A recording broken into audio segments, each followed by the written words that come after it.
အောင်နိုင်ခြင်းနှမျိုးလောကလူသားတွေသတ်မှတ်ပြောဆိုတဲ့အောင်နိုင်ခြင်းနဲ့မြတ်ဗုဒ္ဓကအကောင်းဆုံးလို့သတ်မှတ်ပြောကြားတဲ့ဟောကြားတဲ့အောင်နိုင်ခြင်းလို့အောင်နိုင်ခြင်းနှမျိုးရှိတဲ့အထက်မှာဘုန်းကြီးတို့တွေဘယ်အောင်နိုင်ခြင်းကိုရွေးချယ်ရမှာလဲလို့ဆိုတာဒီတရားဒေသနာတော်ကိုနာယူမှတ်သားပြီးတဲ့အခါမှာအောင်နိုင်မှုနှမျိုးတည်းကအကောင်းဆုံးဖြစ်တဲ့အောင်နိုင်ခြင်းကိုရွေးချယ်ကြဖို့ပါသစ္စာဘုရားရဲ့အဆုံးအမကိုနာယူကြတဲ့ကောင်းကျိုးချမ်းသာကိုလိုလားလို့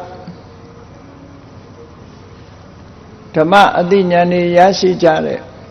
သူတော်စင်များအနေနဲ့ရွေးချယ်ရမယ်အောင်နိုင်ခြင်းမရွေးချယ်သင့်တဲ့အောင်နိုင်ခြင်းဆိုတာအောင်နိုင်ခြင်းနှမျိုးရှိတဲ့အထဲမှာမရွေးချယ်သင့်တဲ့အောင်နိုင်ခြင်းကလောကလူအများပြောဆိုလေးရှိကြတဲ့အောင်နိုင်ခြင်းပဲဖြစ်တယ်အဲ့ဒီအောင်နိုင်ခြင်းကတော့ဘာတော့ကစားသမားအချင်းချင်းအောင်နိုင်ခြင်းဟာလည်းအောင်နိုင်ခြင်းတစ်မျိုးပဲတစ်ဖက်သားကိုအနိုင်ကျင့်ပြီးတော့အနိုင်ယူခြင်းဟာလည်းပဲအောင်နိုင်ခြင်းတစ်မျိုးပဲလောကမှာသူများကိုအနိုင်ယူကြလိမ့်ရှိကြတယ်တူတူအနိုင်ယူပြီးတော့အောင်နိုင်တယ်လို့ဂုဏ်ယူဝင်ကြွားကြတယ်လောကသားတွေတစ်ဖက်သားကိုအနိုင်ယူတာကိုပဲအောင်နိုင်ခြင်းလို့သတ်မှတ်ကြတယ်အာကစားလောကမှာလည်းပဲလောကီလူတွေသတ်မှတ်ကြတဲ့အောင်နိုင်ခြင်းဆိုတာတွေရှိတယ်အဲ့ဒီအောင်နိုင်ခြင်းတွေဟာတမန်အောင်နိုင်ခြင်းဖြစ်လို့အရှုံးမရှိတဲ့အောင်နိုင်ခြင်းလည်းမဟုတ်ဘူးအကောင်းဆုံးအောင်နိုင်ခြင်းလည်းမဟုတ်ဘူးဒီတစ်ချိန်မိမိအောင်နိုင်တော့လဲနောက်တစ်ချိန်မိမိရှုံးမှုအခွင့်အရေးတွေအခွင့်အလမ်းတွေကရှိနေမြဲတာဖြစ်တယ်မိမိအောင်မြင်ခြင်းဟာလက်လွတ်ဆုံးရှုံးသွားနိုင်တဲ့အောင်မြင်ခြင်းဆိုလို့ရှိရင်အကောင်းဆုံးအောင်မြင်ခြင်းလို့သတ်မှတ်လို့မရဘူးဒါကြောင့်မို့လောကမှာအောင်မြင်မှုလို့သတ်မှတ်ထားတဲ့အရာတွေအားလုံးဟာအရှုံးနဲ့ရင်ဆိုင်ကြရတာဖြစ်သောကြောင့်တစ်ချိန်တစ်ခါအရှုံးနဲ့ရင်ဆိုင်ရနိုင်တာဖြစ်သောကြောင့်အကောင်းဆုံးအောင်မြင်ခြင်းလို့မြတ်စွာဘုရားကမဟောကြားဘူးအဲ့တော့အောင်နိုင်ခြင်းနဲ့မှအကောင်းဆုံးအောင်နိုင်ခြင်းကတော့ကိုယ့်ကိုယ်အောင်နိုင်ခြင်းသာလျှင်ဖြစ်တယ်ပေါ့လောကလူတွေဟာကိုယ့်ကိုယ်ကိုတော့အမြဲတမ်းအရှုံးပေးနေကြတယ်တစ်ဖက်သားကိုအနိုင်ကျင့်ပြီးအောင်နိုင်တော်လဲမိမိမှာဖြစ်နေတဲ့မိမိရဲ့စိတ်အခြေအနေတွေနဲ့ပတ်သက်ပြီးကိရိတာဆိုတဲ့စိတ်အညစ်အကြေးတွေကိုတွန်းလှန်ဖယ်ရှားတဲ့အခါမှာလူတွေဟာရှုံးခြင်းမကရှုံးပြီးတော့နေကြလို့တဏှာဝဆင်းရဲတဲ့ကမထွက်နိုင်မဲနဲ့ဖြစ်နေကြတယ်ဆိုတဲ့အချက်ကိုမြတ်ဗုဒ္ဓရဲ့အဆုံးအမကိုနာယူမှတ်သားပြီးတဲ့အခါမှာတို့တွေကိုယ့်ကိုအောင်နိုင်အောင်ကြိုးစားမှဖြစ်မယ်ဆိုတဲ့အတိတရားရရှိပြီးကိုယ့်ကိုအောင်နိုင်တဲ့ဤစနစ်တွေကိုလိုက်နာကျင့်သုံးကြရမှာဖြစ်တယ်ပေါ့မြတ်စွာဘုရားသခင်ကိုရောမြတ်ကဆုံးမဩဝါဒပေးတဲ့အခါမှာအတ္တဟဝေဇိတံတေယောတကယ်တော့ကိုယ့်ကိုအောင်နိုင်ခြင်းသာလျှင်အကောင်းဆုံးလို့အဲ့ဒီကိုယ့်ကိုအောင်နိုင်ခြင်းဟာအကောင်းဆုံးယာစာယံဣတရာပစာတစ်ဖက်သားကိုအောင်နိုင်ခြင်းဟာမကောင်းဘူးလို့ဒီလိုဆိုတယ်ပေါ့တစ်ဖက်သားကိုအောင်နိုင်ခြင်းဟာမကောင်းဘူးလို့ဆိုတာဘာကြောင့်မကောင်းဘူးလို့ပြောရတယ်လဲလို့ဆိုရင်တစ်ဖက်သားဆိုတာပြောညံ့တဲ့အခါရှိတယ်ရင့်ကျက်လာတဲ့အခါရှိတယ်မိမိကတစ်ချိန်တစ်ခါအောင်နိုင်တော့လဲနောက်တစ်ချိန်ကမိမိကရှုံးသွားနိုင်သေးတယ်ဒါကြောင့်မို့တစ်ဖက်သားကိုအောင်နိုင်ခြင်းဟာအပြင်မကအောင်နိုင်ခြင်းဖြစ်သည့်အတွက်ကြောင့်ကောင်းဆောင်အောင်နိုင်ခြင်းလို့မဆိုရဘူးအရှုံးပေါ်နိုင်တဲ့အောင်မြင်ခြင်းတွေသာဖြစ်တယ်ပေါ့မိမိကိုယ်ကိုအောင်နိုင်ခြင်းသည်သာလဲတကယ်ကိုအောင်နိုင်ခြင်းဖြစ်တယ် ဒါကြောင့်မို့တရားချစ်ခင်သူတော်စင်ပြိဿတ်တို့အနေနဲ့ကိုယ့်ကိုယ်အောင်နိုင်အောင်ဘယ်လိုကြိုးစားကြမလဲဆိုတာမြတ်စွာဘုရားရဲ့အဆုံးအမကိုမှတ်သားထားပြီးတော့မြတ်စွာဘုရားကအတ္တဒန္တတပောတတနေဆံတင်ညတစာရိနောကိုယ့်ကိုအောင်နိုင်ဖို့ဆိုလို့ရှိရင်ကိုယ့်ကိုလိမ္မာယဉ်ကျေးအောင်ကိုယ်စိတ်ကိုနိုင်အောင်လေ့ကျင့်ကြရမှာဖြစ်တယ်တင်ညတစာရိကိုယ်အမှုကိုလည်းစောင့်စည်းကြရမယ်နှုတ်အမှုကိုလည်းပဲစောင့်စည်းကြရမယ်ကိုကျင့်သီလနဲ့လည်းပြည့်စုံအောင်လုပ်ရ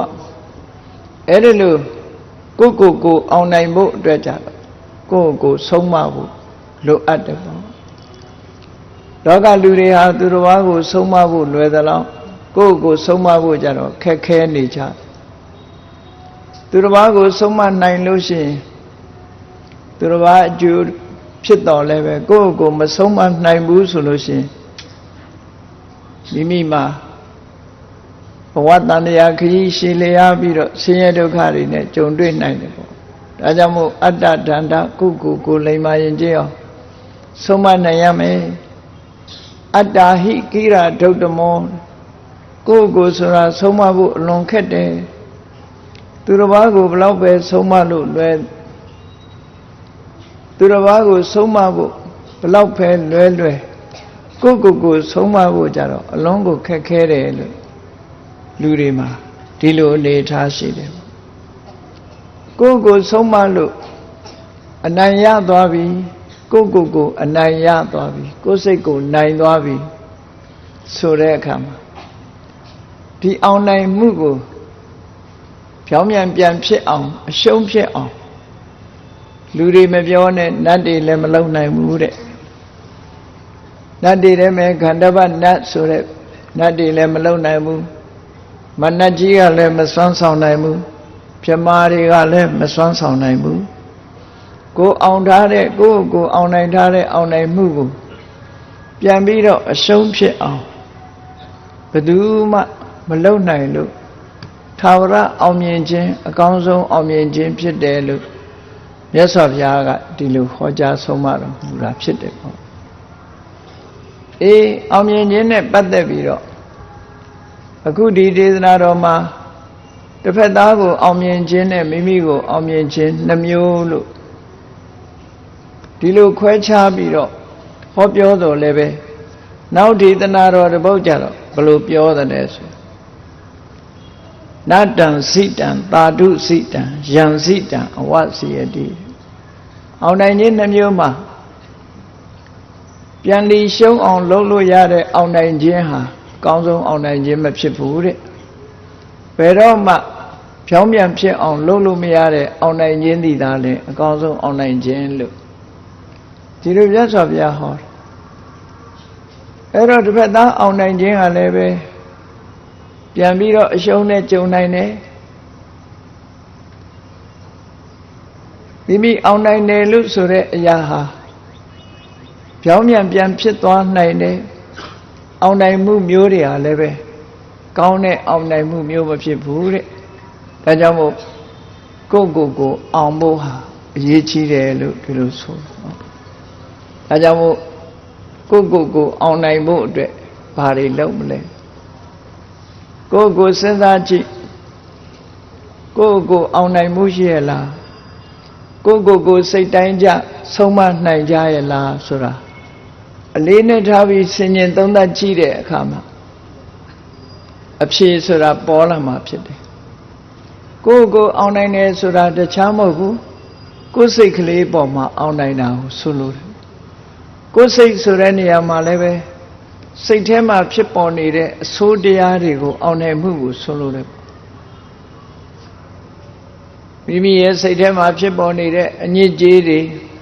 လောဘဒေါသမောဟစတဲ့ကိလေသာအညစ်အကြေးတွေကိုအောင်နိုင်အောင်စွမ်းဆောင်နိုင်မှအကောင်းဆုံးအောင်နိုင်မှုကိုအောင်နိုင်မှုလို့မြတ်စွာဘုရားဒီလိုဆိုတာမြတ်စွာဘုရားသခင်ကိုရောမြတ်ကြီးအားဘုရားဖြစ်သို့ရောက်တော်မူတဲ့အခါမှာစာရဲပေထဲမှာဆိုကြတယ် မနတ်သားကိုအောင်တယ်လို့မနတ်သားကိုအောင်တယ်ဆိုတာဒီနေရာမှာအများကချီးကျူးထောမနာနေခြင်းဟာဘာကိုချီးကျူးထောမနာနေကြသလဲလို့ဆိုရင်မြတ်စွာဘုရားသခင်ရဲ့အလောင်းဝါရိပင်အောက်မှာအဋိဋ္ဌံပြီးတော့ငါရဲ့စိတ်ဟာကိလေသာအာတဝတွေအစွဲလန်းတွေကမလွတ်မချင်းဒီနေရာမထတော့ဘူးလို့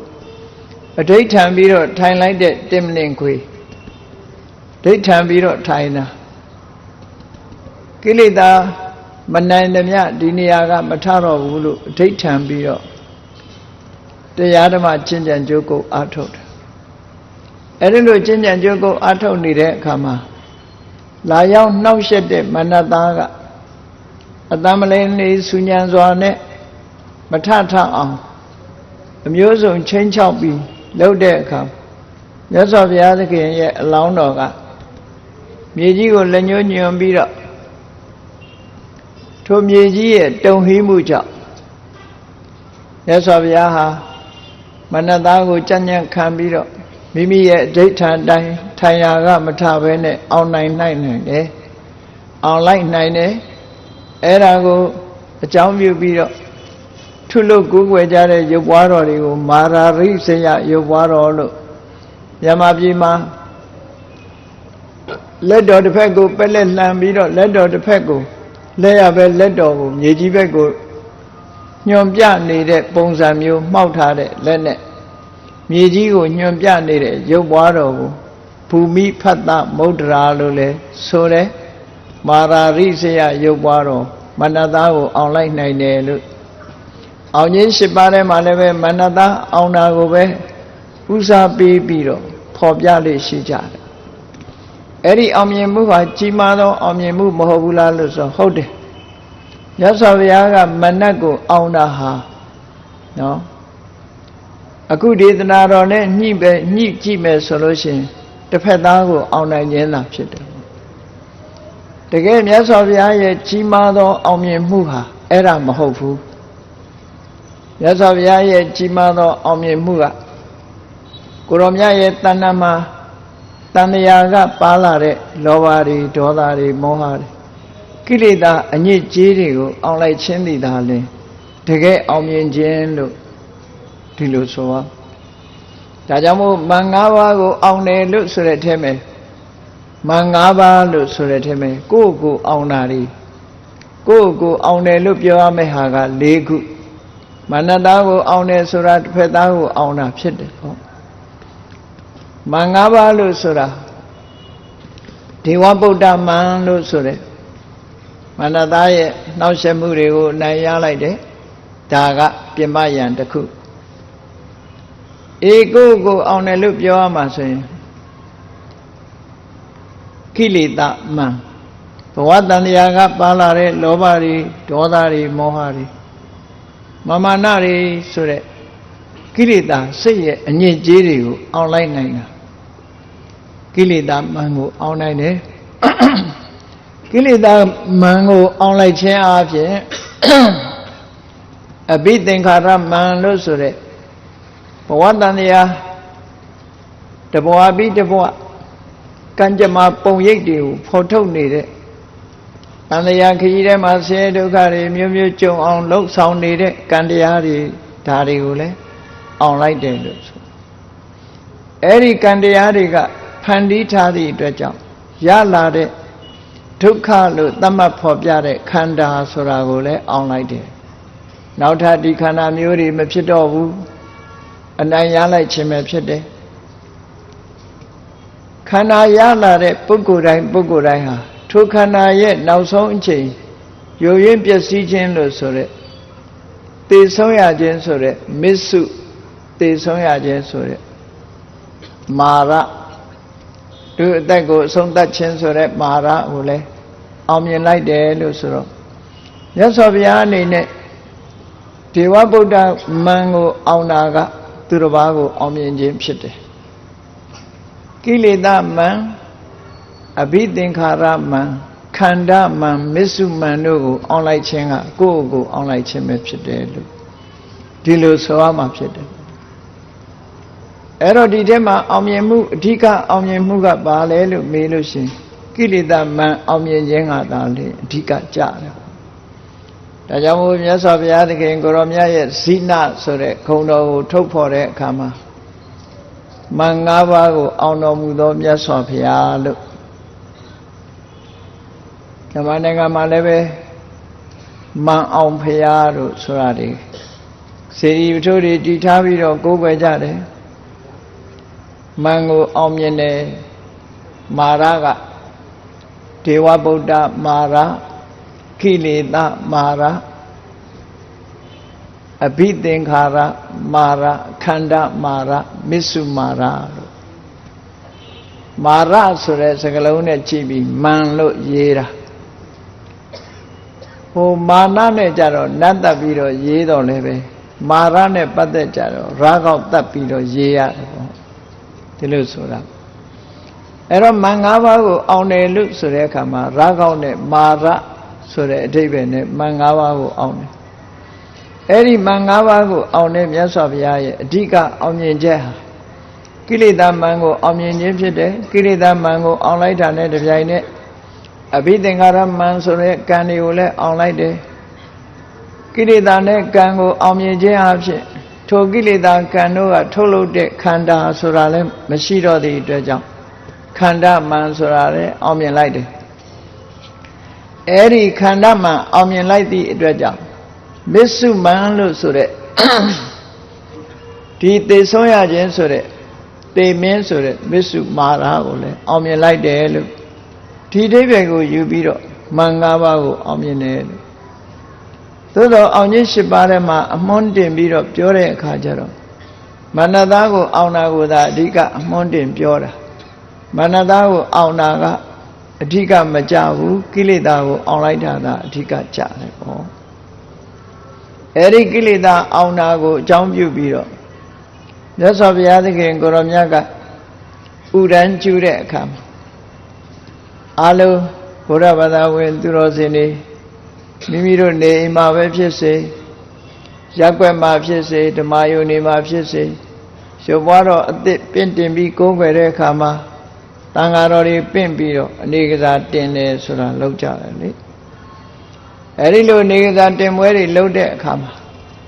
ရွတ်ဖတ်တဲ့စေကြရတဲ့ဗုဒ္ဓဘိသေကမင်္ဂလာအနေကစားတင်ဂါထာဆိုတာမှာအနေကဇာတိတန္တာရံတန္တဝိတ္တံအနိဗ္ဗိတံဂါဂရံကဝေတန္တောဒုက္ခဇာတိပုဏ္ဏပုဏ္ဏလို့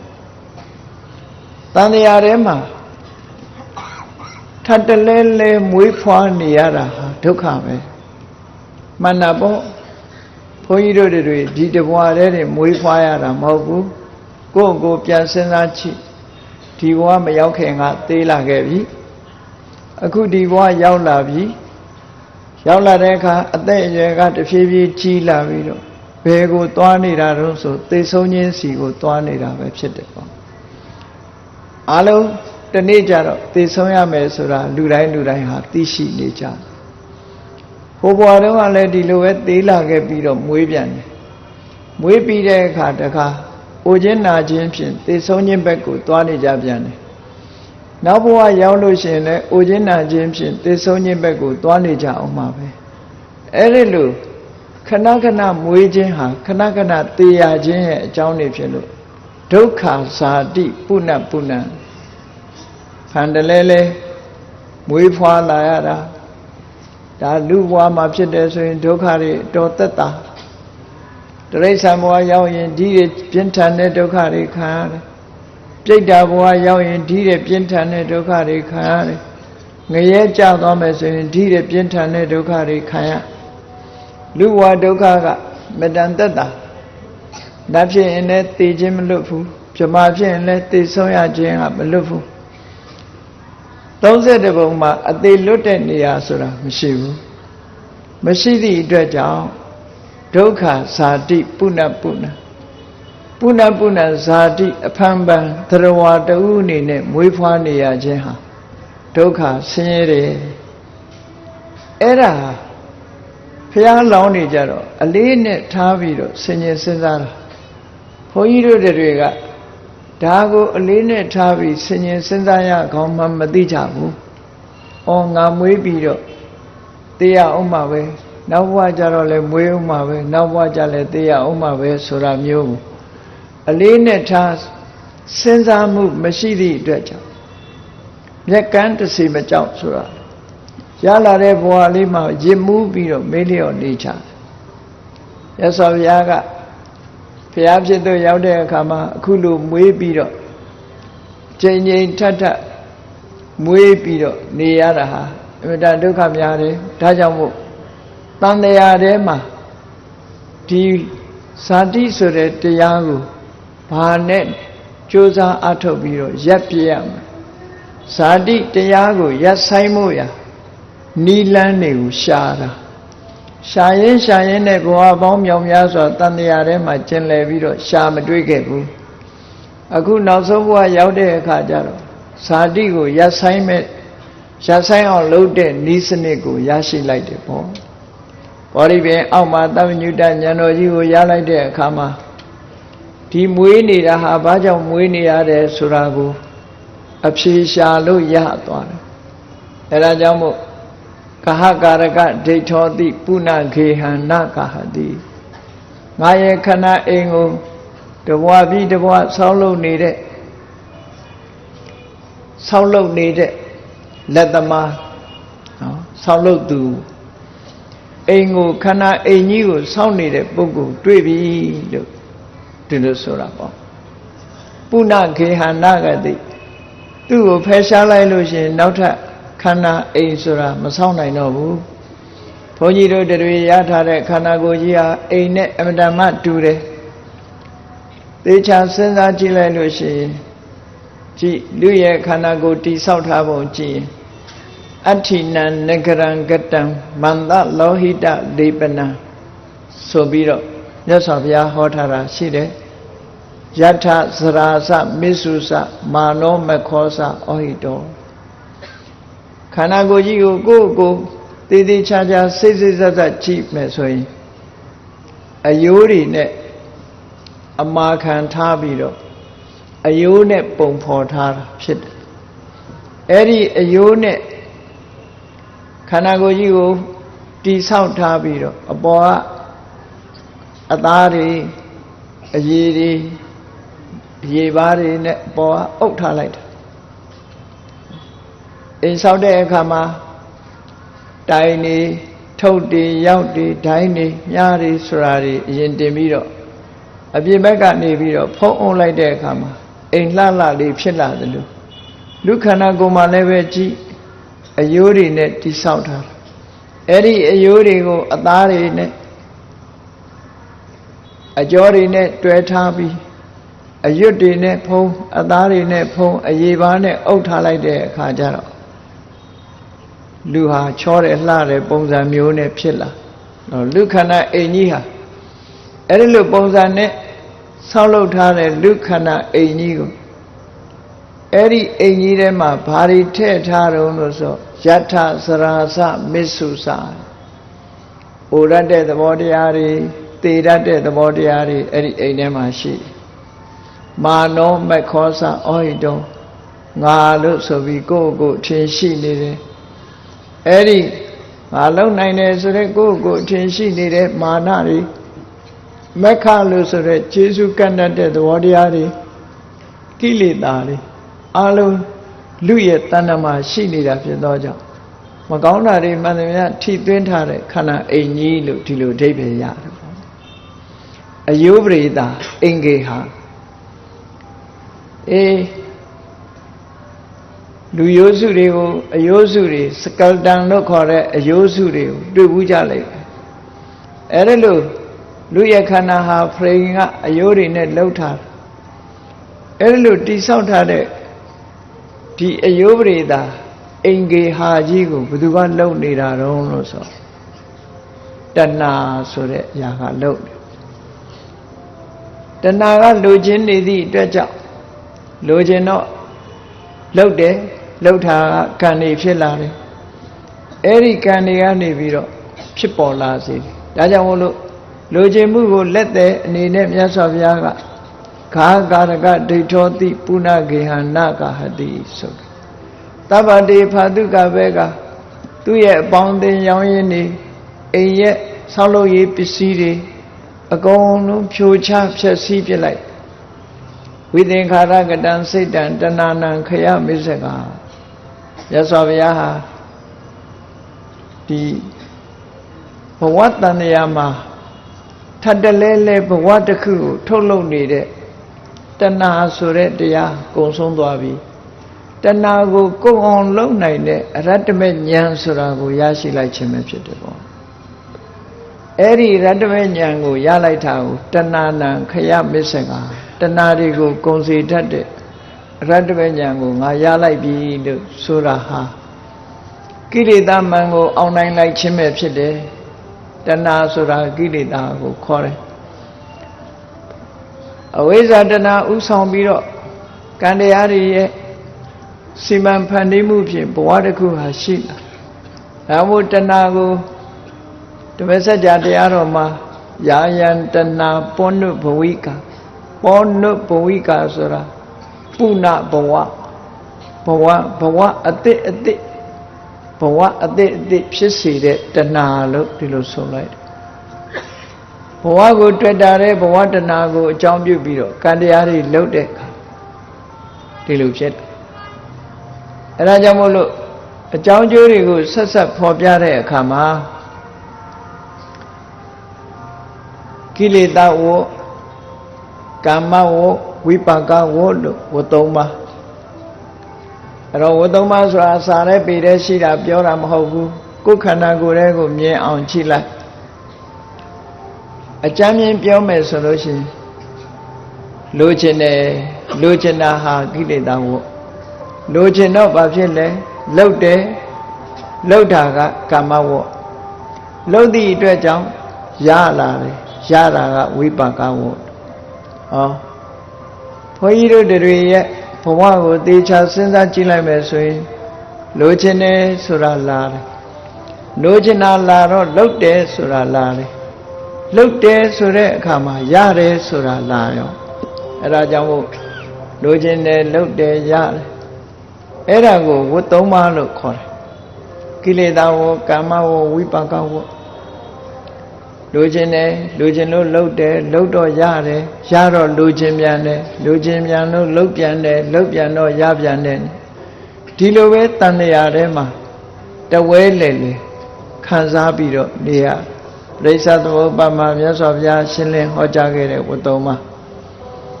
အဲ့ဒီလိုဘဝဆက်ဝန်းကြီးဟာခြားခြားလဲပြီးတော့နေတာအဲ့ဒီလိုချင်မှုဆိုတဲ့တဏှာခေါင်းဆောင်တဲ့ကိလေသာတွေကိုအနိုင်ရလိုက်မှသာလျှင်အပြီးသားအနိုင်ရခြင်းလို့ခေါ်တယ်တစ်ဖက်သားကိုအနိုင်ရခြင်းဟာအကောင်းဆုံးနိုင်ရခြင်းမဟုတ်ဘူးကိုယ်တဏ္ဍာမှာရှိနေတဲ့ကိလေသာတွေကိုအနိုင်ရခြင်းကသာတကယ်အနိုင်ရခြင်းလို့ဒီလိုဆိုရဒါဖြင့်ကိလေသာတွေအနိုင်ရဖို့အတွက်ဘုန်းကြီးတို့တွေဘာနဲ့လုပ်ရမလဲမြတ်စွာဘုရားသခင်ကိုရောမြတ်ကမဂ္ဂင်၈ပါးကျင့်တရားနဲ့လမ်းစဉ်ချပြီးတော့ပြတယ်မဂ္ဂင်၈ပါးကျင့်တရားဆိုတာသီလသမာဓိပညာသိက္ခာ၃ရပ်လုပ်ရမယ့်အလုပ်၃မျိုးကိုခွဲခြားပြီးတော့ဟောကြားထားတာဖြစ်တယ်အာလုံးဗုဒ္ဓဘာသာဝင်သူတော်စင်တိုင်းမဂ္ဂင်၈ပါးဆိုတာသိရှိထားကြတယ်ပေါ့အဲ့ဒီထဲမှာသမ္မာဝါစာသမ္မာကမ္မန္တသမ္မာအာဇီဝဆိုတာသီလသမ္မာဝါယာမသမ္မာတတိသမ္မာသမာဓိဆိုတာသမာဓိသမ္မာဒိဋ္ဌိနဲ့သမ္မာသင်္ကပ္ပကပညာလို့မဂ္ဂင်၈ပါးကိုသီလသမာဓိပညာနဲ့ဖွဲ့စည်းပြီးတော့ထားတာဖြစ်တယ်ဒီနေရာမှာသီလကိုအရင်မဟောဘဲနဲ့ဘာဖြစ်လို့သမ္မာဒိဋ္ဌိနဲ့သမ္မာသင်္ကပ္ပကိုရှေ့ဆုံးကထားတယ်လဲလို့ဆိုရင်မှန်ကန်တဲ့လမ်းကြောင်းတစ်ခုရွေးချယ်တာဟာပညာသာလင်ဖြစ်တယ်ပေါ့ပညာနဲ့မှအလောက်ကဖြစ်မှာဒါကြောင့်မို့မြတ်ဗုဒ္ဓရဲ့အဆုံးအမတွေကိုရတယ်ဆိုတာရသော်ဘုရားရဲ့အဆုံးအမတွေကိုနာယူမှတ်သားခြင်းအဖြစ်အသိပညာတွေရလာအဲ့ဒီအသိပညာဟာသ သိပညာကိုအမှန်မြင်တာကိုတမ္မာဒိဋ္ဌိလို့ခေါ်တယ်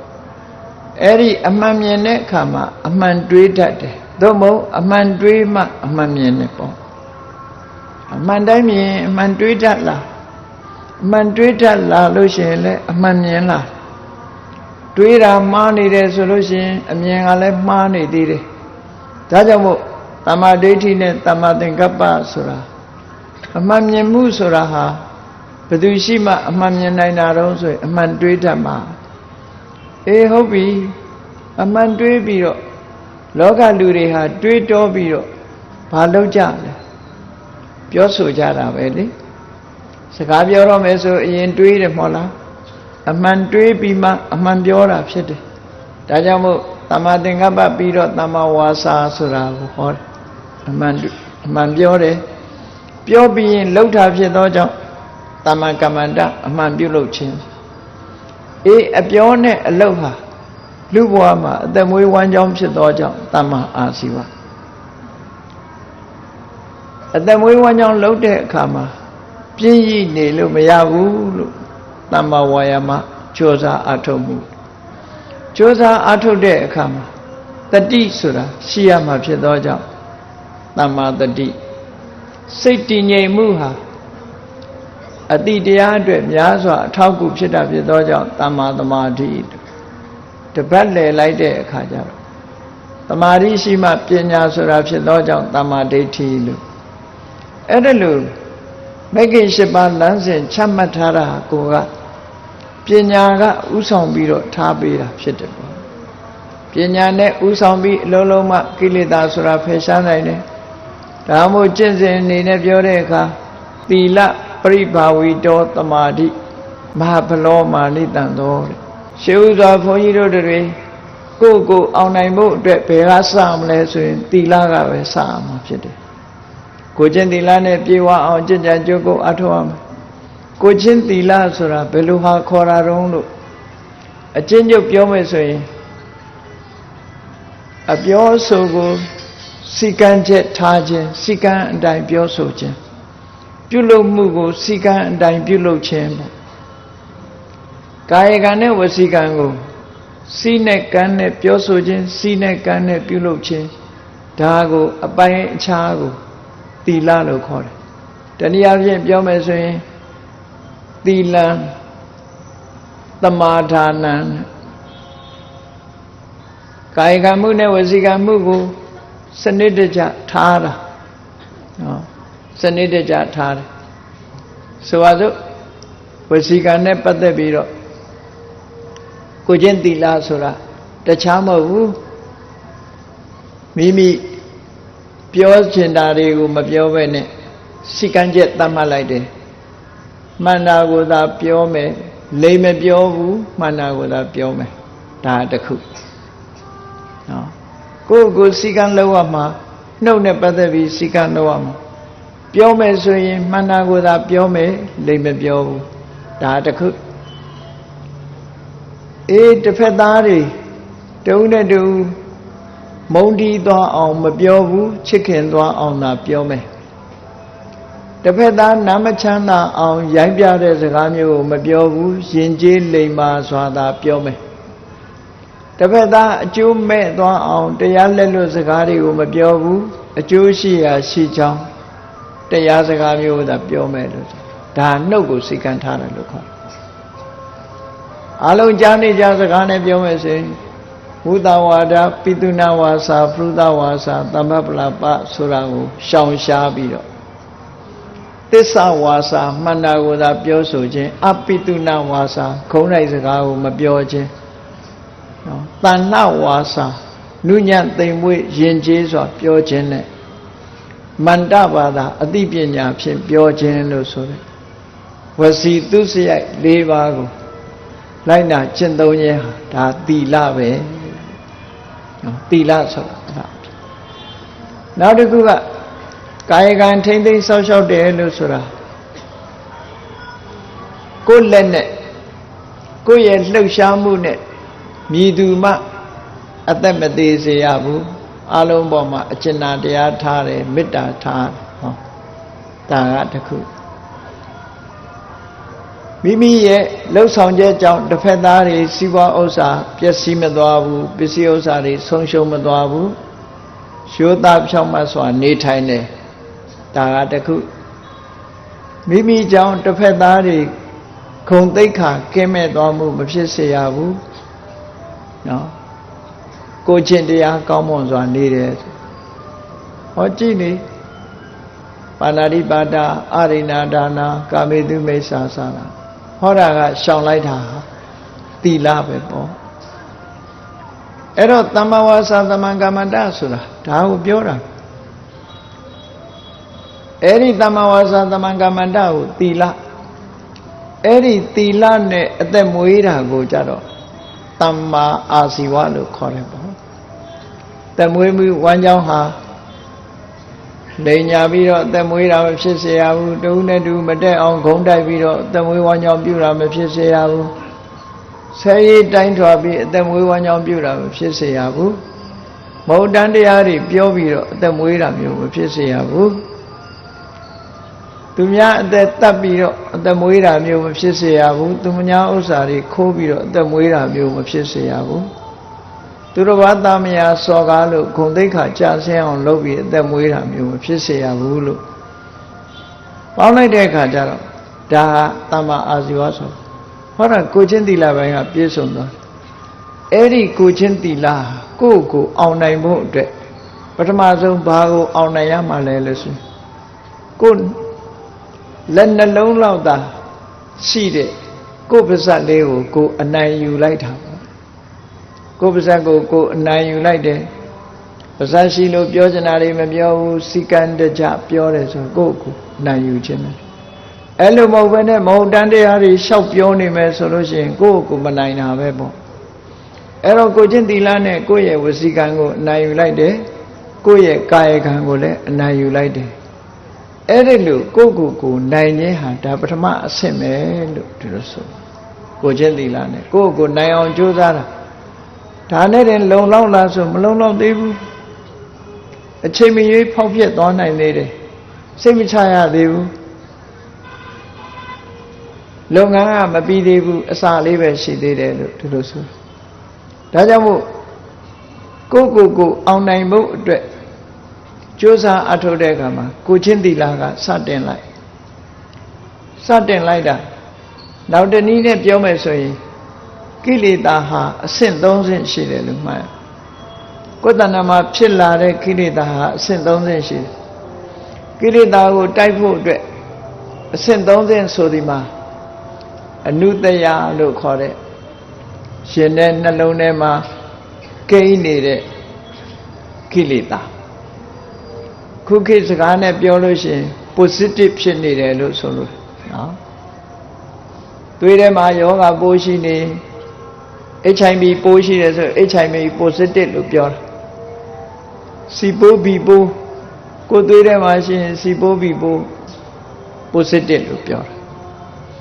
အဲ့ဒီကိုယ့်ရဲ့စိတ်ထဲမှာကိလေသာဟာ positive ဖြစ်နေတာကိုအနုတယလို့ခေါ်တယ်အနုတယရှိနေတာဟာဒီသူ့ဘာသူငြိမ့်နေလို့ရှိရင်ကိစ္စမရှိဘူးဆိုပါစို့ HIV positive ဖြစ်နေတဲ့လူတစ်ယောက်ဟာ HIV ဆိုတဲ့ပိုးကထားကြွလာခြင်းမရှိသေးဘူးငြိမ့်နေတယ်ဆိုရင်ဒုက္ခမပေးသေးဘူးသူက activate ဖြစ်လာပြီလှုပ်ရှားလာပြီထားကြွလာပြီဆို AIDS ဆိုတာဖြစ်သွားတယ်အဲ့ဒါလိုပဲဘုန်းကြီးတို့တွေရဲ့စိတ်ထဲမှာကိလေသာတွေ positive ဖြစ်နေတယ်အာယုန်နဲ့တွေ့တဲ့အခါကျတော့ activate ဖြစ်လာတာကိုပရိယုဌာနာလို့ခေါ်တယ်အနုတယကိလေသာဆိုတာတဏှာကပါလာတဲ့အခြေအနေတစ်ခုပရိယုဌာနာဆိုတာအာယုန်နဲ့တွေ့လိုက်လို့ဖြစ်ပေါ်လာတဲ့ဖြစ်ပေါ်လှုပ်ရှားလာတဲ့ကိလေသာဆိုပါစို့သူ့ဟာသူနေတဲ့အချိန်ကလောဘဆိုတာရှိနေတော့လည်းပဲလှုပ်ရှားမှုမရှိဘူးမျက်စိကမြင်လိုက်တဲ့အခါနားကကြားလိုက်တဲ့အခါမှာလူချင်းစိတ်တွေလောဘတွေဖြစ်လာတယ်အဲ့ဒါဟာလှုပ်ရှားလာခြင်းပဲဖြစ်တယ်အဲ့ဒါကိုပရိယုဌာဏကိလေသာလို့ခေါ်တယ် အဲ့ဒီပရိယုဌာဏကိလေသာဖြစ်လာပြီးတဲ့နောက်မှာဘာဖြစ်လဲဝိတိတ်ကမဝိတိတ်ကမဆိုတာနှုတ်ကနေထုတ်ပြောလိုက်တယ်ကိုယ်ဒီလည်းအောင်လုံးလိုက်တယ်ဆိုတာလွန်ကျူးမှုလို့ခေါ်တယ်အဲ့တော့ကိလေသာကအဆင့်30ရှိတယ်နော်ခြေနေရကိုယ်စိတ်အစဉ်ထဲမှာကိန်းနေတဲ့ကိလေသာကအနုတ္တယအာယုန်နဲ့တွေ့လို့လှုပ်ရှားတက်ကြွလာတာကပရိယုဌာဏလှုပ်ရှားလာလို့ကာယကံမြောက်ဝစီကံမြောက်ဖြစ်သွားတာကဝိတိတ်ကမလို့ဟောကိလေသာကိုအောင်နိုင်ဖို့အတွက်ဘယ်ကစပြီးတော့ထိန်းရတော့ဆိုဝိတိတ်ကမဆိုတာစထိန်းရဝိတိတ်ကမလို့ဆိုရက်လွန်ကျူးမှုမဖြစ်အောင်သီလနဲ့ထိန်းလိုက်တာကာယကံမြောက်လွန်ကျူးမှုမဖြစ်အောင်ဝစီကံမြောက်ပြောဆိုမှုမဖြစ်အောင်ထိန်းလိုက်အဲ့ဒီထိန်းလိုက်တာဟာဘာကိုထိန်းတာတုံးလို့မေးလို့ရှိရင်ကိလေသာတွေလွန်ကျူးမှုတွေဖြစ်မလာအောင်ဝိတိတ်ကမကိလေသာတွေကိုထိန်းသိမ်းလိုက်တာလို့ဆိုတယ်အဲ့တော့ဝိတိတ်ကမမဖြစ်တော့ပရိယုဌာဏကိုတော့သီလကမထိန်းဘူးစိတ်ကိုတော့မထိန်းနိုင်ဘူးကာယကံဝစီကံမှာလွန်ကျူးမလာအောင်အဲ့ဒီကနေဖန်ထိန်းထားတာဒါကြောင့်မို့သီလဆိုတာအရေးကြီးတယ်လို့ပြောသီလဆိုတာအရေးကြီးတယ်သီလရှိလာပြီဆိုတော့မှသီလဟာလူစိတ်ထဲမှာကိုချင်းသီလရှိလာပြီဆိုရင်အပြစ်ကင်းမှုကိုအကြောင်းပြုပြီးတော့စိတ်နှလုံးကြည်သာမှုတွေဖြစ်တယ်စိတ်နှလုံးကြည်သာမှုရှိတဲ့ပုဂ္ဂိုလ်ကပါမောက္ခဆိုတဲ့ဝမ်းမြောက်မှုဖြစ်တယ်ပါမောက္ခဆိုတဲ့ဝမ်းမြောက်မှုဖြစ်လာလို့ရှိရင်ပီတိဆိုတဲ့နှစ်ချိုက်မှုဖြစ်လာတယ်ပီတိဆိုတဲ့နှစ်ချိုက်မှုဖြစ်လာလို့ရှိရင်ဒုက္ခဆိုတဲ့ကိုယ်ချမ်းသာမှုစိတ်ချမ်းသာမှုတွေဖြစ်လာတယ်ဟောသီလရှိလာပြီဆိုရင်အခုလို့အဆင့်ကောင်းကျိုးချမ်းသာတွေရလာပြီဒုက္ခိနောစိတ်တံသမာရိယတိဆိုစိတ်ချမ်းသာလာပြီဆိုရင်စိတ်လေးကတည်ငြိမ်လာစိတ်တည်ငြိမ်တာကသမာဓိလို့ခေါ်တယ်ဒါကြောင့်မို့သမာဓိရဖို့အတွက်သီလဆိုတာရှိရတယ်လို့ဒီလိုဆိုတာပေါ့နော်ဒါကိလေသာတွေအနိုင်ယူဖို့ရာအတွက်ကိလေသာအောင်နိုင်ရေးအတွက်ကိုချင်းသီလကိုစတင်ကျင့်ဆောင်ရမှာဖြစ်တယ်ကိုချင်းသီလနဲ့ကိလေသာတွေရဲ့လှုပ်ရှားမှုတွေကိုကန့်သတ်ပြစ်လိုက်တယ်ကျွလွန်လာမှုတွေကိုတားဆီးပြစ်လိုက်တယ်သို့တော်လည်းပဲကိလေသာတွေရဲ့အာယုန်နဲ့တွေ့လို့ထားကြွလာတာကိုမတားနိုင်သေးဘူးထားကြွလာတာကိုဘာနဲ့တားရမလဲလို့ဆိုသမာဓိနဲ့တားတယ်ပရိယုဌာဏကိလေသာကိုသမာဓိနဲ့တားတယ်ဒါကြောင့်မို့သမ္မာဝါယာမသမ္မာတတိသမ္မာသမာဓိဆိုတဲ့မဂ္ဂင်၈ပါးတွေကသမ္မာဝါယာမဆိုတာမှန်ကန်သောကြိုးပမ်းအထောက်မှုလို့ခေါ်တယ်ဘယ်လိုကြိုးပမ်းအထောက်ရမှာလဲကိုယ်တဏ္ဍမှာမဖြစ်သေးတဲ့ကိလေသာတွေမဖြစ်အောင်ဆုတ်ပိတ်ရမယ်မနိုင်လို့ဖြစ်လာတဲ့ကိလေသာတွေကိုဖယ်ရှားပြစ်ရမယ်မဖြစ်သေးတဲ့ကုသိုလ်စွမ်းအားတွေကိုယ်တဏ္ဍမှာဖြစ်အောင်လုပ်ရမယ်ဖြစ်ပြီးသားကုသိုလ်စွမ်းအားတွေတိုးပွားလာအောင်လုပ်ရမယ်ဒီ၄ချက်သမ္မာဝါယာမမှန်ကန်တဲ့ကြိုးပမ်းအထောက်မှု၄ရသမ္မပဒံလို့ဒီလိုဆိုကြိုးပမ်းအထောက်မှုဆိုတာတာမန်ကြိုးပမ်းအထောက်မှုတွေမဖြစ်မဟုတ်ဘူးဥပမာမဲ့ဆိုတော့မကြာခဏစိတ်ဆိုးတတ်တဲ့လူတယောက်ဟာကိုယ်ဘာလို့စိတ်မဆိုးမိအောင်ထိန်ချုပ်ထားရအမတ်တမဲ့စိတ်ဆိုးမိလို့ရှိရင်လေချက်ချင်းစိတ်ပြေအောင်ကြိုးစားမေတ္တာမထားနိုင်သေးဘူးဆိုရင်မေတ္တာထားနိုင်အောင်ကြိုးစားထားတဲ့မေတ္တာဟာအရှိန်အဝါရလာသည့်အထိအောင်တိုးပွားလာသည့်အထိအောင်ကြိုးစားလို့ဟောအဆိုးနဲ့ပတ်သက်တာ2ခုအကောင်းနဲ့ပတ်သက်တာ2ခုအဲ့ဒီ4ခုကြိုးစားမှု4ရပ်ကိုသမ္မာဝါယာမလို့ခေါ်တယ်ကိလေသာကိုအောင်နိုင်မှုအတွက်မကြိုးစားဘဲနဲ့ဘာတစ်ခုမှမရဘူးဒါကြောင့်မို့ကိလေသာတွေကိုဝိရိယနဲ့ကြိုးစားပြီးတော့ထိန်းချုပ်ရမယ်အဲ့ဒါလို့ထိန်းချုပ်တဲ့အခါမှာ မိမိရဲ့စိတ်ကလေးကိုစောင့်ကြည့်ခြင်းဆိုတဲ့တတိဟာအရေးပါတယ်ပေါ့ကိလေသာဆိုတာဘယ်ကနေဝင်လာတတ်တုံးဘာနဲ့ပတ်သက်ရင်ဖြစ်လာတတ်တုံးလို့စဉ်းစားကြည့်လူအိမ်ထဲကိုတိရစ္ဆာန်ပဲဖြစ်ဖြစ်ရန်သူပဲဖြစ်ဖြစ်ဝင်လာတာဟာတကားပေါက်ကဝင်လာတာပဲထို့တူပဲကိလေသာတွေဟာတင်စားပြီးတော့ပြောမယ်ဆိုရင်မျက်စိနားနာလျှာကာယမနဆိုတဲ့အပေါက်တွေကနေပြီးတော့ကိလေသာတွေဟာဖြစ်ပေါ်လာတတ်တယ်။ဘာကြောင့်အဲ့ဒါတွေဓဝရ6ပါးလို့ခေါ်တဲ့မျက်စိနားနာလျှာကာယမနဆိုတဲ့ဓဝရ6ပါးဓဝရ6ပါးကမျက်စိကအဆင့်အာယုံနားကအသံအာယုံနှာခေါင်းကအနံ့အာယုံလျှာကအယတအာယုံခန္ဓာကိုယ်ကအထိတွေ့အာယုံနဲ့မနာကကြံတွေးတဲ့အာယုံကြီးထင်းလာပြီဆိုလို့ရှိရင်အဲ့ဒီအာယုံပေါ်မှာလိုချင်တတ်မဲ့တဲ့တဏှာဆိုတဲ့ကိလေသာဖြစ်တယ်။သို့မဟုတ်မုန်းတီးတဲ့ကိလေသာဖြစ်တယ်။သို့မဟုတ်အမှန်မသိတဲ့မောဟဆိုတဲ့ကိလေသာတွေဖြစ်တယ်။ဒါကြောင့်မို့မျက်စိကအဆင်းကိုမြင်လိုက်တဲ့အခါလောဘဖြစ်တာဒေါသဖြစ်တာနားကအသံကိုကြားလိုက်လို့လောဘဖြစ်တာဒေါသဖြစ်တာမောဟဖြစ်တာနှာခေါင်းကအနံ့ကိုရှူလိုက်ရလို့လောဘဒေါသမောဟဖြစ်တာလျှာကအယတနဲ့ဆုံလို့လောဘဒေါသမောဟဖြစ်တာကိုယ်ကာယကအထိတွေ့နဲ့ထိတွေ့လိုက်လို့လောဘဒေါသမောဟဖြစ်တာစိတ်ကကြံတွေးပြီးတော့လောဘဒေါသမောဟဖြစ်တာလို့ဆိုရဲအဲ့ဒီသက္ကုသောတကာနဇီဝကာယမနအဲ့ဒီဓဝရတွေကနေပြီးတော့ဆက်ဆက်ပြီးတော့ဖြစ်ပေါ်လာတဲ့ကိလေသာတွေကိုတတိနဲ့စောင့်ကြည့်ပြီးတော့ထိန်းချုပ်ထားရမယ်တတိနဲ့စောင့်ကြည့်ပြီးမဖြစ်အောင်ထိရမယ်ဒါမို့ဒါကိုသမာတတိလို့ခေါ်အဲ့ဒီတတိဆိုတာကိုယ်ကာယပေါ်မှာတတိရှိနေခြင်းခံစားချက်ပေါ်မှာတတိရှိနေခြင်းမိမိရဲ့စိတ်ပေါ်မှာတတိရှိနေခြင်းနဲ့အခြားသဘာဝတရားတွေပေါ်မှာအသိရှိနေခြင်းလို့တတိပဌာန်သုတ်တံမှာလာတဲ့အတိုင်းကာယ ानु ပဒနာကိုယ်ကာယကိုမပြတ်ဆင်ញင်ကြည့်ရှုနေခြင်းဝေဒနာ ानु ပဒနာဝေဒနာခံစားချက်တွေကိုမပြတ်ကြည့်ရှုသုံးသပ်နေခြင်းစိတ်တ ानु ပဒနာစိတ်ကိုမပြတ်ဆင်ញင်သုံးသပ်နေခြင်းဓမ္မ ानु ပဒနာခန္ဓာအာရဏစတဲ့ဓမ္မတွေကိုဆင်ញင်သုံးသပ်မပြတ်ကြည့်ရှုနေခြင်းဆိုတဲ့ဒီတတိနဲ့စောင့်ကြပ်ထားလို့ရှိရင်တော့ကိလေသာဆိုတာဟာစိတ်ထဲမှာဖြစ်ပေါ်လာနိုင်ခြင်းမရှိဘူး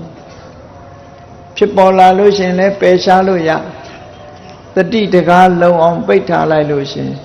ဓဝရ6ပါးကနေပြီးတော့အာယုန်တွေဝင်လာတဲ့အပေါ်မှာတတိရှိနေသည့်အတွက်ကြောင့်ကိလေသာတွေမဖြစ်တော့ဘူးအဲ့ဒီကိလေသာတွေမဖြစ်အောင်တတိနဲ့စောင့်ချက်ပြီးတော့အာယုန်တစ်ခုတည်းပေါ်မှာစိတ်ငြိမ်အောင်ထားတာတမာတိလို့ခေါ်တယ်အဲ့ဒီလိုတမ္မာဝါယာမတမ္မာတတိတမ္မာသမာဓိလို့ဆိုရဲဒုတိယအဆင့်ကျင့်စဉ်ဟာကိလေသာတွေထားကြွဖြစ်ပေါ်လာမဲ့ပရိယုဌာဏအဆင့်ကိုတားဆီးပေးထားတာဖြစ်တယ်ပေါ့ပရိယုဌာဏလို့ဆိုရဲထားကြဖြစ်ပေါ်လာမှုတွေကိုမဖြစ်ရလေအောင်တားဆီးပေးတယ်မြတ်စွာဘုရားကအဲ့ဒီလိုတားဆီးနိုင်စွမ်းရှိတဲ့တမာတိတရားဟာသီလနဲ့မှပို့ပြီးတော့အားကောင်းတယ်ဆိုပြီးသီလပရိဘာဝီတောတမာတိမဟာဖလောမဟာနိတံတောသီလဖြင့်ထုံမွမ်းထားတဲ့တမာတိတရားဟာကြီးမားသောအကျိုးကျေးဇူးတွေရှိတယ်လို့ဒီလိုမြတ်စွာဘုရားဟောကြားတော်မူတာဖြစ်တယ်ပေါ့ကိလေသာအောင်နိုင်ဖို့အတွက်ကြိုးပမ်းတဲ့အခါမှာကိလေသာကြောင့်ဖြစ်ပေါ်လာတဲ့ကာယကံဝစီကံတွေကိုထိန်းချုပ်နိုင်လိုက်ပြီးသီလဖြင့်ကာယကံဝစီကံတွေကိုထိန်းချုပ်နိုင်လိုက်ပြီးတမာတိဖြင့်စိတ်ထဲမှာဖြစ်ပေါ်လာနိုင်တဲ့ပရိယုဌာဏကိလေသာတွေကိုထိန်းချုပ်လိုက်နိုင်ပြီစိတ်ကိုထိန်းချုပ်လိုက်နိုင်ပြီဆိုလို့ရှိရင်ဟောကိလေသာဘယ်မှာသွားပြီးတော့ကျန်နေသေးလဲလို့ဆိုရင်ရှင်တဲ့နှလုံးထဲမှာတဏှာကပါလာတဲ့အနုတ္တယကိလေသာ positive ဖြစ်နေတာကြမ်းနေသေးတယ်တဲ့အဲ့ဒီ positive ရှိနေအချိန်မရွေးဒုက္ခပေးနိုင်တယ်ပေါ့အဲ့ဒီအချိန်မရွေးဒုက္ခပေးနိုင်တဲ့အနုတ္တယကိလေသာကိုတော့တမ္မာဒိဋ္ဌိတမ္မာသင်္ကပ္ပလို့ဆိုရဲပညာနဲ့သာဖယ်ရှားတွန်းလှန်ပြစ်နိုင်တယ်အဲ့ဒီတမ္မာဒိဋ္ဌိတမ္မာသင်္ကပ္ပဆိုရဲပညာနဲ့သာလဲဒီကိလေသာတွေကိုအမြစ်ပါမကြအောင်တွန်းလှန်ဖယ်ရှားပြစ်နိုင်တယ်ဒါကြောင့်မို့တမာတိစွမ်းအားကြီးလေလေပညာရဲ့စွမ်းအားတွေထက်လာလေလေတမာတိပရိဘာဝိတာပညာမဟပလာဟောတိမဟာနိတံတာတမာတိနဲ့ထုံမှန်းထားတဲ့ပညာဟာကြီးမားသောအကျိုးကျေးဇူးကိုဖြစ်ပေါ်စေတယ်လို့ဆိုတဲ့အတိုင်းတမာတိစွမ်းအားတွေနဲ့ပညာဖြစ်အောင်ဘယ်ပုံဘယ်နည်းဝိပဿနာကျင့်စဉ်ကိုကျင့်မလဲကိလေသာအနိုင်တိုက်ဖို့ဝိပဿနာကျင့်စဉ်တစ်ခုကိုကျင့်မယ်ဆိုလို့ရှင်ဘယ်လိုကျင့်ကြတမာတိရှိအောင်ဆိုပါစို့ဥပမာလေးတစ်ခုထွက်လေဝင်လေလို့ဆိုတဲ့မိမိ24နာရီပတ်လုံးမိမိရဲ့နှာခေါင်းကရှူသွင်းရှိုက်ထုတ်လုပ်နေတဲ့လေကလေးကိုအသုံးချအမျိုးသားတွေဆိုရင်တင်မြင်ခွေးထိုင်ပြီးအမျိုးသမီးတွေဆိုရင်ဒုတုတ်ထိုင်လို့ခါးဆန့်လို့ခေါင်းကိုမတ်မတ်ထားပြီးတော့နာသီးပြားမှာထိနေတဲ့နေရာလေးကိုအာရုံစိုက်ပြီးတော့ထွက်လေဝင်လေလေးကိုစောင့်ကြည့်တဲ့အလုပ်ကိုလုပ်ကြအောင်ဒါကိုအာနာပါနကမ္မထံလုပ်တယ်လို့ပြောတာအဲ့ဒီစောင့်ကြည့်တဲ့အလုပ်ကိုလုပ်တာကိုယ့်ကိုအောင်နိုင်ဖို့လုပ်တာပဲဖြစ်တယ်ပေါ့အမှားအပြင်ကြည့်မယ်ဆိုရင်ပြင်းစရာအလုပ်ကြီးလို့ထင်ကောင်းထင်လိမ့်မယ်သို့တော့ကိုယ့်ကိုအောင်နိုင်ခြင်းနဲ့ကိုယ်စိတ်လေးကိုဆုံးမခြင်းနဲ့ဆိုရင်အဲ့ဒီနည်းကိုလုပ်ကြရမှာဖြစ်တယ်သီလကိုစောင့်တည်လို့သမာဓိကိုပွားများအားထုတ်တဲ့အနေနဲ့သီလပေါ်မှာအခြေခံပြီးတော့ထွက်လေဝင်လေလေးကိုစောင့်ကြည့်နေတဲ့သမာဓိစွမ်းအားတွေကိုယ်တဏ္ဍာမှာရလာပြီးစိတ်တွေတည်ငြိမ်လာပြီးကိလေသာတွေဝင်တာကိုတားထားနိုင်ပြီဆိုတဲ့အဆင့်မျိုးရောက်လာတဲ့အခါကျတော့ပညာလို့ဆိုတဲ့ဝိပဿနာအဆင့်ကိုတက်ကြရတယ်ပေါ့ပညာအဆင့်တက်တဲ့အခါမှာဆိုပါစို့ထွက်လေဝင်လေကနေတက်မယ်ဆိုလို့ရှိရင်ဘယ်ပုံဘယ်နည်းပြောင်းလဲပြီးတော့တက်ရတယ်လေထွက်လေဝင်လေကိုမှတ်နေတဲ့စိတ်ကလေးကိုပဲအာယုံပြုလို့လည်းရတယ်သို့မဟုတ်ထွက်လေဝင်လေနဲ့ထွက်လေဝင်လေထိတဲ့နေရာကိုအာယုံပြုပြီးတော့လည်းပဲပညာသိအောင်လုပ်အောင်ဆိုပါစို့တမာတိအလုပ်လုပ်တဲ့အခါမှာထွက်လေဝင်လေလေးနာသီးပြားထိသွားတဲ့နေရာလေးကိုသာအာယုံစိုက်ပြီးတော့ဝင်နေထွက်တယ်ဒါလေးတော့ပဲမှတ်ပြီးတမာတိတွေရလာပြီဆိုတဲ့အခါကျတော့၃မျိုးခွဲပြီးတော့မှတ်ဖို့လိုအပ်လာတယ်ပေါ့ဘယ်လို၃မျိုးကြည့်မယ်ဆိုရင်ရှုသွင်းနေတဲ့အချိန်မှာလေဆိုတဲ့ဝါယောဓာတ်ရှိတယ်ထိုဝါယောဓာတ်ဆိုတဲ့လေကလေးကနာသီးပြားမှာထိသွားတဲ့ကာယပတာရဆိုတာရှိတယ်လေကလေးကဖုဒ္ဓဘာယုံထိုလေလေးထိတဲ့နေရာကကာယပတာရထိလိုက်တဲ့အခါထိမှန်းသိလိုက်တာကာယဝိညာဉ်စိတ်တို့ဟော၃ခုဝိပဿနာဆင့်တက်ပြီဆိုရင်အဲ့ဒီနေရာလေးကနေပြောင်းလိုက်တာ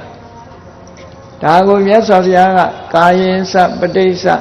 ဖုဒ္ဓပေစ္စဥပ္ပစ္စတိကာယဝိညာဏံကြည့်နာသီးပြားမှာရှိတဲ့ကာယပတာရာလေးကိုဖုဒ္ဓဘလို့ခေါ်တဲ့ဝါယောလို့ခေါ်တဲ့ဖုဒ္ဓဘလေလေးကနေထိလိုက်တဲ့အခါမှာကာယဝိညာဉ်စိတ်ဆိုတာလေးပေါ်လာတယ်ထိတိစိတ်ကလေးပေါ်လာတယ်ကိုယ့်ဟာကိုယ်အာယုံစိုက်ရမှာဖြစ်တယ်အဲ့ဒီ၃မျိုးကိုအာယုံစိုက်လိုက်လို့ရှိရင်ကြည်လေလေးကလည်းအသိစိတ်ဓာတ်မရှိဘူး